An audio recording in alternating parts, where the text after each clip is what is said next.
Hello everyone, आज हम करने वाले हैं science 10th class unit 1 chemistry NCERT questions. जो भी इम्पोर्टेंट एनसीईआरटी क्वेश्चंस है केमिकल रिएक्शन के वो हम करने वाले हैं। First question is why should a magnesium ribbon be clean before burning in air.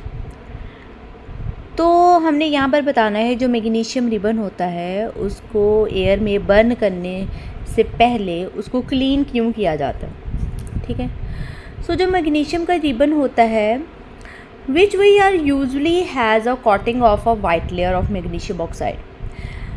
वैसे ही जो मैग्नीशियम का रिबन होता है पड़ा पड़ा इसकी जो है एयर के साथ, मॉइस्ट एयर के साथ रिएक्शन होनी शुरू हो जाती है, जिसकी वजह से एक वाइट कलर की लेयर उसके ऊपर चढ़ जाती है और जिसको हम बोलते हैं मैग्नीशियम ऑक्साइड। ठीक है, और this hinder the burning of the magnesium, वो रोकती है मैग्नीशियम को बर्न होने से। इसलिए जब भी कभी मैग्नीशियम को जो है वो बर्न करना हो तो उसको रब करना पड़ता है ताकि उसकी जो मैग्नीशियम ऑक्साइड की जो लेयर है उसको दूर किया जा सके। जो वाइट लेयर उसके ऊपर मैग्नीशियम ऑक्साइड की बनी है उसको दूर करके फिर उसको बर्न किया जाता है ताकि वो प्रॉपर बर्न हो जाए, और उसको क्लीन करने के लिए सैंड पेपर यूज़ किया जाता है। Next question, right the balance chemical equation of the reactions. First reaction is hydrogen. तो हाइड्रोजन के साथ हमारे पास हाइड्रोजन क्लोरीन और हाइड्रोजन क्लोराइड के साथ एक रिएक्शन दी हुई है। ठीक है, हमने इसको बैलेंस भी करना है और इसके सिंबल्स भी लिखने। ठीक है, सो लेट अस ट्राई। सबसे पहले हम हाइड्रोजन लिखेंगे तो हाइड्रोजन जो है वो हमेशा मॉलिक्यूलर फॉर्म में लिया जाता है H2 इन गैस फॉर्म। सो क्लोरीन भी हमेशा गैस फॉर्म में लिया जाता है Cl2, and to give HCl तो हमें यहाँ पर हाइड्रोक्लोरिक एसिड मिल रहा है जिसका फॉर्मूला क्या होता है HCl। ठीक है, तो उन्होंने बोला है बैलेंस करो इसको। ठीक है, तो यहाँ पर हाइड्रोजन भी 2 है, क्लोरीन भी 2 है। ठीक है, दोनों मॉलिक्यूल 2 हैं और एक मॉलिक्यूल हमारे पास हाइड्रोजन क्लोराइड का बन रहा है। ठीक है, तो दोनों अगर मॉलिक्यूल तो सीधा हम बस सिंपल इसको 2 के साथ रिएक्शन को मल्टीप्लाई कर देंगे तो हमारे पास ये इक्वेशन बैलेंस हो गई। दोनों साइड पे हाइड्रोजन भी सेम हो गए, क्लोरीन भी सेम हो गए। अब सेकंड रिएक्शन देखें। सेकंड रिएक्शन में आप देख रहे हो यहाँ पर दिया है बेरियम क्लोराइड। सो बेरियम जो है होता है 2 पॉजिटिव आयन। ठीक है, और क्लोरीन होता है 1 नेगेटिव आयन।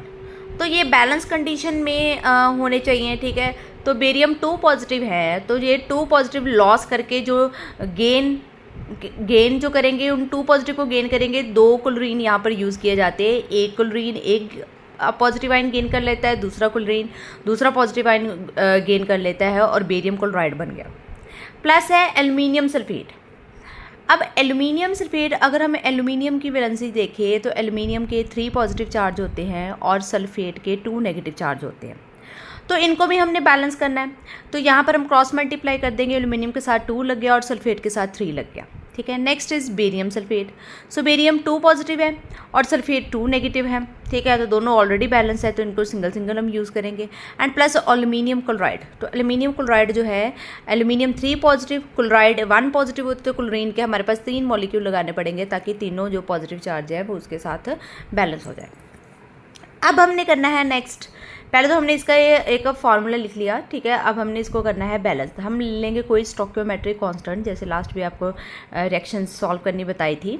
ठीक है, ABCD हमने स्टोइकियोमेट्रिक कांस्टेंट ले लिया। बेरियम के लिए हम रिएक्शन लिखेंगे। Here barium is 1A and in यहाँ तो कोई नहीं है, C में है हमारे पास, दैट इज C। तो A और C दोनों सेम हो गए। अब क्लोरीन की बात करें तो क्लोरीन हो गया 2 को A के साथ मल्टीप्लाई किया 2A, और इस साइड क्लोरीन हो गया 3 को D के साथ मल्टीप्लाई किया 3D आ गया। अब हम बात करेंगे एल्युमिनियम की। एल्युमिनियम है इस साइड 2 तो 2B आ गया। ठीक है, और दूसरी साइड जो है एल्युमिनियम सिंगल है और सिंपल D है, that is equals to D। ठीक है, सो जो एल्युमिनियम है यहाँ पर आ गया हमारे पास D। ओके, अब हम बात करें सल्फेट की। तो सल्फेट एक कलेक्टिव फॉर्म में ले लेते हैं SO4। ठीक है, सो SO4 जो है, सो SO4 को हम लेंगे तो वो आ जाएगा हमारे पास 3 molecule 3B and that is equals to other side 1 molecule, so C के इक्वल आ गया। ठीक है, अब हमने एक सो नेक्स्ट आपको मैंने बोला था कि आपने एक स्टोकियोमेट्रिक कांस्टेंट को लेट कर लेना है, ठीक है। सो जैसे यहाँ पर बेरियम 1 है, यहाँ पर भी 1 है, ठीक है। तो या फिर हम ले सकते हैं यहाँ पर सल्फेट 3 है, तो जहाँ पर भी 3 होने चाहिए सल्फेट, तो इसको 3 के साथ तो मल्टीप्लाई करना ही पड़ेगा। तो हम C को ले लेते हैं 3, suppose C is equals to 3। अगर C 3 है तो फर्स्ट इक्वेशन के अकॉर्डिंगली A भी कितना हो गया 3, ठीक है। अब A 3 आ गया तो D कितना हो गया, A को यहाँ 3 पुट कर दो सेकेंड इक्वेशन में, सेकेंड में A को 3 पुट कर दो, 2 into 3 that is equals to 3D, 3 और 3 कैंसिल हो गए, D आ गया हमारे पास 2, D आ गया 2, ठीक है। ये भी आ गया, ये भी आ गया, रेस्ट बचा क्या हमारे पास B, तो B यहाँ पर बन रहा है C/3, तो C कितना है 3, तो 3/3, सो C कितना हमारे पास है 3/3 दैट इज 1। सो हमारे पास A कितना हो गया 3, B हो गया 1, C हो गया 3 और D हो गया हमारे पास 2। तो यहाँ पर हमारे पास बैलेंस होगी इक्वेशन 3, हेयर 1, हेयर 3, हेयर 2। सो ये होगी हमारी equation balance, okay. Next third equation अगर हम लें तो थर्ड है सोडियम, सिंपल सी बात है, ठीक है।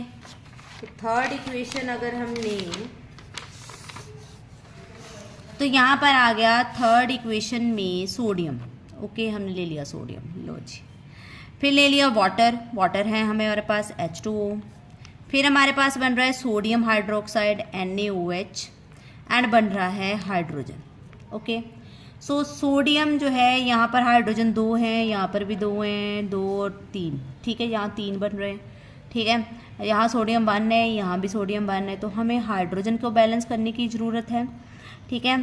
तो यहाँ पर 3 है, ठीक है, यहाँ पर हम इसको 2 के साथ मल्टीप्लाई कर देते हैं, ठीक है। 2 के साथ मल्टीप्लाई करने से हाइड्रोजन हो गए इस साइड 4 और ऑक्सीजन हो गए 2, तो यहाँ पर भी 2 के साथ मल्टीप्लाई कर देंगे हमारे पास, और यहाँ पर हमारे पास क्या है सोडियम भी 2 हो गए, तो सोडियम को भी 2 कर दो, ये हो गई इक्वेशन बैलेंस, ओके। अब आते हैं हम थर्ड क्वेश्चन की तरफ। थर्ड क्वेश्चन की तरफ right the balance chemical equation. अब इसमें भी बैलेंस करना है केमिकल इक्वेशन को। सोल्यूशन ऑफ बेरियम क्लोराइड, तो अभी हमने बेरियम क्लोराइड का फॉर्मूला देखा था। सोल्यूशन ऑफ बेरियम क्लोराइड मतलब रिएक्टेंट में पहले मॉलिक्यूल क्या है बेरियम क्लोराइड, सोल्यूशन है तो एक्वा सोल्यूशन लिख दिया हमने। And sodium sulphate, sodium sulphate, sulphate के 2 पॉजिटिव होते हैं, 2 नेगेटिव आइंस होते हैं सल्फेट के, और सोडियम का 1 पॉजिटिव होता है, तो उसको इक्वालिटी करने के लिए सोडियम हमारे पास लगाने पड़ेंगे 2, ठीक है। तो Na2SO4 हो गया फॉर्मूला इसका। इन वाटर, वाटर में रिएक्शन इसकी हुई है सोडियम सल्फेट की, तो एक्वा सोल्यूशन हो गया। React to give the insoluble barium sulphate, क्या बन रहा है बेरियम सल्फेट। सो यहाँ पर हम ये भी यहाँ पर डिस्प्लेसमेंट रिएक्शन भी बोल सकते हैं कि डबल डिस्प्लेसमेंट रिएक्शन हुई है। सो बेरियम के साथ लग गया सल्फेट और साथ में क्या बन गया सोडियम क्लोराइड, सोडियम के साथ क्या लग गया क्लोराइड। तो इसको कोई भी हिट एंड ट्रायल मेथड या स्टोकियोमेट्रिक कांस्टेंट वाला मेथड, कोई भी मेथड लगा के आप इसको सॉल्व कर सकते हो, ओके। नेक्स्ट देखो सोडियम हाइड्रोक्साइड, अभी देखा हमने सोडियम हाइड्रोक्साइड का फॉर्मूला होता है NaOH, okay, HCl, after that hydrochloric acid which is HCl to give sodium chloride, sodium chloride बन गया एंड वाटर बन गया। तो सभी के अगर आपको फॉर्मूले पता होंगे तो आप इजीली उसको परफॉर्म कर सकते हो, ठीक है। लेकिन फॉर्मूला उसके जो है पॉजिटिव आइन नेगेटिव आइन आपको पता होनी जरूरी है ताकि आप इजीली फॉर्मूला क्रिएट कर सको, ठीक है। तो सिंपल से मेथड से, ये तो वैसे ऑलरेडी जो बैलेंस है, ठीक है, इसको जरूरत है आपको बैलेंस करने की, ठीक है। नेक्स्ट क्वेश्चन देखिए, very important. A solution of substance X is used in white washing, name the substance X, right it's formula. आपने X सब्सटेंस को आइडेंटिफाई करना है जो वाइट वॉशिंग में यूज़ किया जाता है, ठीक है, और उसका फॉर्मूला बताना है, ठीक है। And second is right the reaction of substance X named in above with water, तो जो ऊपर X आप आइडेंटिफाई करोगे उसको वाटर के साथ रिएक्ट करना है, ठीक। सो नेक्स्ट में हमने क्या करना है, जैसे फर्स्ट है X, so white washing is normally called quicklime and it's formula is calcium oxide, इसका फॉर्मूला होता है calcium oxide and simple form में इसको बोला जाता है that is quicklime. And calcium oxide का फॉर्मूला होता है CaO, कैल्शियम इज CaO ठीक है, कैल्शियम के ऊपर 2 पॉजिटिव चार्ज होते हैं, ऑक्सीजन के ऊपर 2 नेगेटिव चार्ज होते हैं, तो सिंपल एक एक ही दोनों लगेंगे CaO, ठीक है। So that is a formula of white washing and it is also called quick lime, ठीक है। ये हो गया। अब इसको हमने रिएक्ट करना है वाटर के साथ। जब quick lime that is a calcium oxide जब वाटर के साथ रिएक्ट होता है, ठीक है, तो इसमें क्या हो जाता है, कैल्शियम हाइड्रोक्साइड बनता है जिसको स्लेक लाइम बोला जाता है, एंड प्लस हीट प्रोड्यूस होती है। तो you can say that this is a exothermic reaction, जिसमें हीट जो है वो इवॉल्व हो, ठीक है, उसको हम बोला जाता है exothermic reaction. So this is also example of exothermic reaction. Next अगर हम फिफ्थ क्वेश्चन देखें तो fifth question is why is the amount of gas collected in one of the test tube double of the amount collected in the other of electrolysis in of water? Name this gases, कौन कौन सी उन test tube में gases आती है, लेकिन question is the amount of gas collected in one test tube, एक test tube में जो अमाउंट दूसरी से डबल क्यों होती है। तो दैट इज वेरी सिंपल, ठीक है, कि हमारे पास जो है हाइड्रोजन वाटर का फॉर्म क्या है H2O। तो यहाँ से हमारे पास एक तो फॉर्मूले से बिल्कुल क्लियर हो रहा है, ठीक है, वाटर का फॉर्मूला होता है H2O, फॉर्मूले से बिल्कुल क्लियर हो रहा है कि H2 जो है वो 2 मॉलिक्यूल है और ऑक्सीजन के आपके पास जो है वो 1 मॉलिक्यूल है।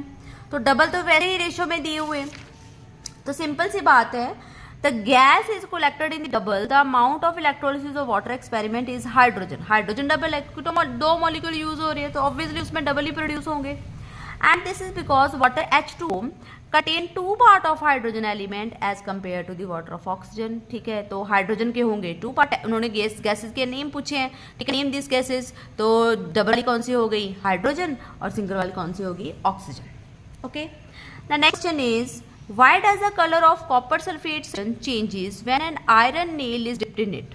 So that is very important question कि जब आयरन नेल को जो है वो डिप किया जाता है कॉपर सल्फेट सोल्यूशन पे, तो इसका कलर क्यों चेंज हो जाता है।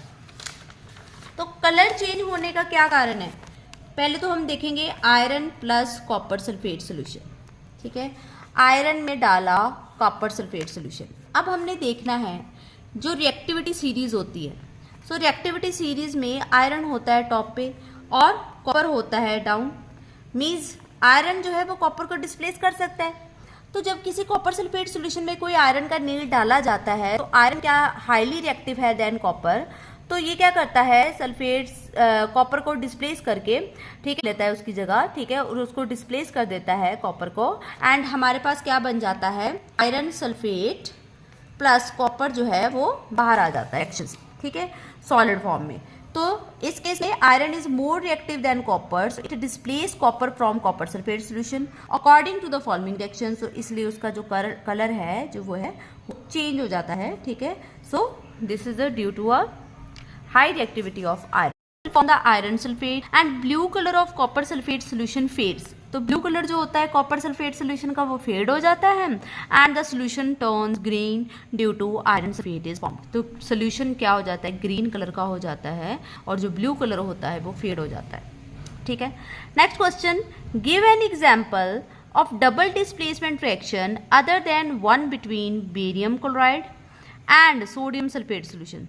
तो सोडियम सल्फेट सोल्यूशन और बेरियम क्लोराइड वाली रिएक्शन को छोड़ के आपने कोई और रिएक्शन बोली है जिसमें डबल डिस्प्लेसमेंट रिएक्शन हो रही है, तो that is reaction is silver nitrate, ठीक है, ये भी आपकी बुक में मेंशन हुई है, ठीक है, एनसीईआरटी में दी हुई है, दैट इज सिल्वर नाइट्रेट, ठीक है, एंड प्लस NaCl, ठीक है, लीड की बुक में भी ये रिएक्शन है, silver nitrate sodium chloride to give, sodium ने सिल्वर को डिस्प्लेस कर देना है, ठीक है, क्योंकि silver is less reactive than sodium, तो दोनों ने आपस में जो है कर दी, ठीक है, दोनों ने आपस में डिस्प्लेसमेंट की है, तो इसलिए इसको हम डबल डिस्प्लेसमेंट रिएक्शन बोलेंगे। ये बन गया हमारे पास silver chloride and sodium nitrate, ठीक है। Next question is identify the substance that are oxidize and the substance that are reduced in the reaction में हमने देखना है कि कौन सा सब्सटेंस ऑक्सीडाइज हो रहा है और कौन सा रिड्यूस हो रहा है। यहाँ पर हमारे पास 2 सेट ऑफ इक्वेशन है, one is sodium plus oxygen to give sodium oxide and other is calcium oxide plus H2 to give copper and H2O। तो हमने यहाँ पर बताना है कि जिस रिएक्शन में ऑक्सीजन ऐड हो रही होगी तो हम बोलेंगे कि वहाँ पर ऑक्सीडेशन हो रही है, that means that substance is oxidised. जैसे सोडियम, फर्स्ट रिएक्शन में सोडियम में ऑक्सीजन ऐड हो रहा है, तो सोडियम में अगर ऑक्सीजन ऐड हो रहा है तो it means sodium is oxidised, simple. And वहाँ पर ऑक्सीजन कितने थे, 2, ठीक है, ऑक्सीजन 2 थे, ठीक है, तो सोडियम के साथ एक ही ऑक्सीजन लगा है, तो यहाँ पर हम बोलेंगे कि जो ऑक्सीजन है उसमें से एक ऑक्सीजन रिमूव हो गई, सो ऑक्सीजन इज रिड्यूस्ड। तो सोडियम यहाँ पर हो गया ऑक्सीडाइज एंड ऑक्सीजन यहाँ पर हो गई रिड्यूस, क्योंकि यहाँ पर ऑक्सीजन ऐड हो गई, उसको हम बोलेंगे ऑक्सीडेशन। यहाँ पर ऑक्सीजन रिमूव होगी, उसको हम बोलेंगे रिडक्शन। ओके, सिंपल सी बात है। सो नेक्स्ट अगर हम बात करें नेक्स्ट स्टेप की, एक और स्टेप भी होता है कि अगर हाइड्रोजन ऐड हो रहा हो तो हम उसको रिडक्शन बोलते हैं, और हाइड्रोजन जब रिमूव हो रहा हो तो हम उसे ऑक्सीडेशन बोलते हैं। तो दोनों ही एस्पेक्ट से आप ले सकते हो इसको। तो यहाँ पर फर्स्ट इक्वेशन में सोडियम में ऑक्सीजन ऐड हो रही है तो वो ऑक्सीडाइज हो गया, और एक ऑक्सीजन O2 थी उसमें से एक रिमूव हो गई तो इसलिए वो रिड्यूसिंग एजेंट हो गया, ठीक है, रिड्यूस हो गया। अब सेकेंड इक्वेशन की बात करें तो कॉपर ऑक्साइड था, ठीक है, और वो सिंपल कॉपर बन गया। तो जो कॉपर ऑक्साइड है, जो copper oxide that is in which it is converted into copper, तो कॉपर में ये अगर कन्वर्ट हो रहा है तो यहाँ पर कॉपर ऑक्साइड में copper oxide is a reduced, ठीक है, तो कॉपर ऑक्साइड रिड्यूस हो गया, किस में कन्वर्ट हो गया, कॉपर में, क्योंकि इसमें से ऑक्सीजन रिमूव हो रही है। अगर हम बात करें हाइड्रोजन की, तो हाइड्रोजन में ऑक्सीजन ऐड हो रही है और वो वाटर में कन्वर्ट हो रहा है, तो इस केस में हम हाइड्रोजन को क्या बोल देंगे कि वहाँ वो ऑक्सीडाइज हो रहा है। तो सेकेंड इक्वेशन में कॉपर ऑक्साइड जो है वो रिड्यूस हो रहा है, H2 जो है वो ऑक्सीडाइज हो रहा है, ठीक है। तो ये यहाँ पर ऑक्सीडेशन और रिडक्शन में आपने यही चीज़ बतानी होती है कि जहाँ पर ऑक्सीजन ऐड हो और कहाँ पर रिमूव हो। Thank you.